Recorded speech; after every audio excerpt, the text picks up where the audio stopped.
Men and women, when they're truly awakened, begin to realize that there is nothing which is so serious as to be without the presence of God. Do you get its full force? God was sending them to the promised land. God was saying, go up. I've promised you the land of Canaan. I'm going to give it you. You shall go to the land flowing with milk and honey. I'll send my angel before you to destroy these enemies, these Amorites, these Hittites, Perizzites, Canaanites, Hivites, and Jebusites.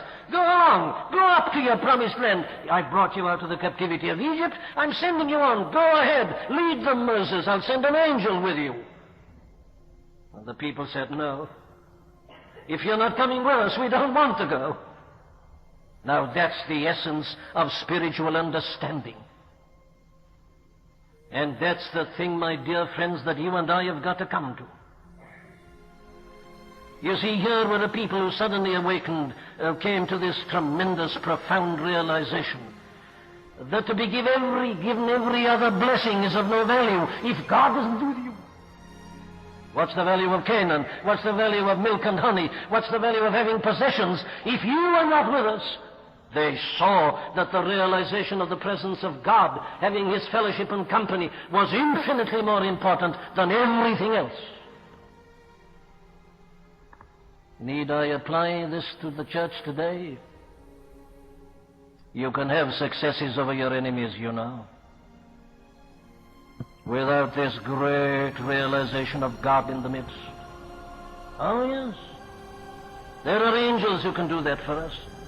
Destroy certain of our enemies. Take us to the land. We're in Canaan. We've got the milk and honey. Yes, everything seems to be all right.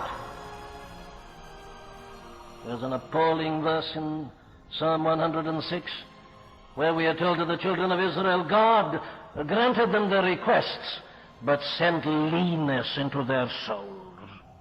You can have an outward prosperity and affluence. The church may seem to be doing remarkably well. Good finances, good figures, successes, conversions, enemies defeated, everything going well. And the newspapers report it. The Christian newspapers report it. It all seems to be marvelous. But the appalling question I ask is this: is God in the midst? Is He really amongst us? Are we aware, as we should be, of His glorious presence? That's the thing that got these people. And what they said in effect was, Canaan's no use to us. Milk and honey are of no value. We're not interested in these enemies. We want you. Oh, says the psalmist, it is for thee I cry out as the hart panteth after the water brooks. So panteth my soul after thee, O God. He's not after blessings, he's after God, the living God. Yes, says Paul, oh, I've been a successful evangelist, I've done so much, but oh, I'm not satisfied, that I might know Him and the power of His resurrection and the fellowship of His sufferings. No, they said, we can't go on without you. The presence of God is essential. They came to that realization. As I say, their realization was that no outward prosperity and no type of success can compensate for the absence of God. What shall it profit a man though he gain the whole world and lose his own soul?